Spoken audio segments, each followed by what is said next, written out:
ฮะ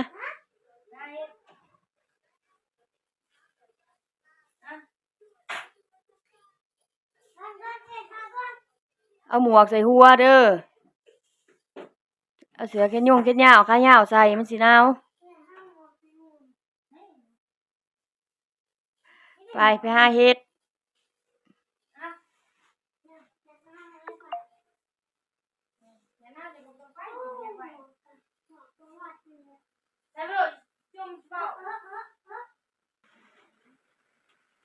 ฝนตกอีกแล้วทุกคนคันตกซุมื้อน้ำเซ่ก็สิขึ้นได้บัดนี้นี่ก็ขึ้นได้น้ำเซ่เริ่มขึ้นแล้วตกทุกวัน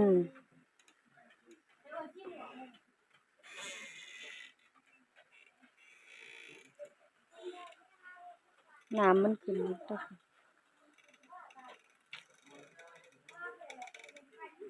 ไปตากฝนหยังมาแม่เดี๋ยวก็เป็นไข้เป็นหวัดอีก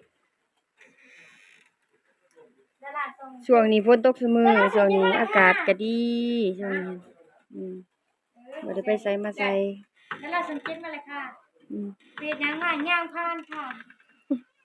ผ่านกล่องผ่านกองสังเกตไปหาเฮ็ดไปหาเฮ็ดสิหนาวก็บ่จักแล้วตาค่ะใบจิน้อยเขาว่าอะไรมีเพิ่งแล้วก็เอาไปบ่กล้าพอมีบ่ละกลับเขา ใครไม่นึงนะคนคืออะไรสิ้นเปลือง กินหลายสิ้นเปลืองกินหลายมันสิสิ้นเปลืองพูดเข็นรถน่ะพูดสิเอาไปไสรถเข็นห่ามอดไปเก็บบักม่วงย่างไปโตบ่ง่ายกว่าบ่ไปละช่วงนี้ก็บ่ได้ออกไปไสเนาะอยู่กับแม่ว่าพอเราไถนาอยากไปเด้อฝนตกก็สิม่วนแล้วคือเฮ็ดที่น้องสาวกับหลานไปหามาเนาะไปหาแป๊บเดียวดอกเฮ็ดกับมันเพิ่งเริ่มออกนะตอนนี้ก็คือจะทำการล้างเนาะสิล้างแล้วก็สิแกงให้ผู้เฒ่ากิน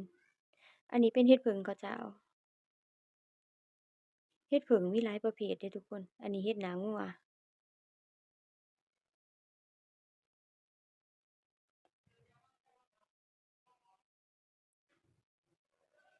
แต่เฮ็ดผึ่งที่แซ่บที่สุดก็น่าจะเป็นเฮ็ดผึ่งข้าวเจ้านี่เนาะ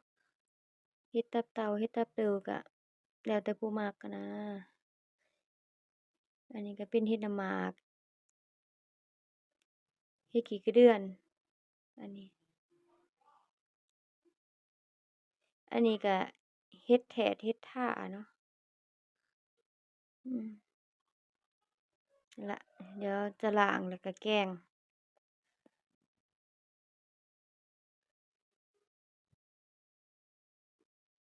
เฮ็ดน้ำหมากแล้วก็จะมีเฮ็ดผึ่งเฮ็ดดินเฮ็ดนาแลอันนี้คือจั่งซี้อะเฮ็ดนาแลจะดูดีกว่าเฮ็ดน้ำหมากอยู่เนาะมันจะแข็งกว่านะมันจะบ่เละเฮ็ดน้ำหมากนี่ต่อให้แบบว่าดอกใหญ่ดอกดีเบิ่งหนาเบิ่งคือแข็งอิหยังจั่งซี้น่ะแต่เก็บแล้วกว่าจะมาน่ะมักจะเละเนาะจะมาล้างกันเลยนึ่งข้าวกินแรงจ้ะทุกคนนึ่งข้าวกินแรง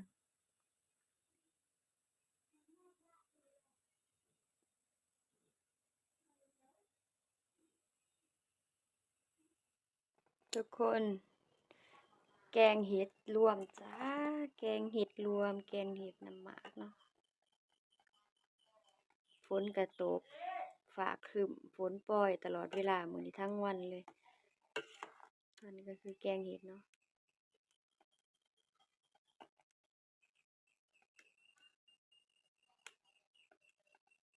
อันนี้ก็คือ แกงให้คนป่วยก่อนเนาะยังบ่ได้ใส่พริกเนาะเอาไว้ตักออกแล้วก็จะใส่พริกเฮ็ดน้ำหมากน่ะน้ำแดงน้ำแดงจึงครึ่งเลยบ่ได้ลวกน้ำมันออกก่อนนะก็คือแบบว่าแกงเลยนะมันเป็นเฮ็ดกินได้มันบ่ได้มีปัญหาดอกเนาะมันบ่แม่นเฮ็ดเบื่อนะ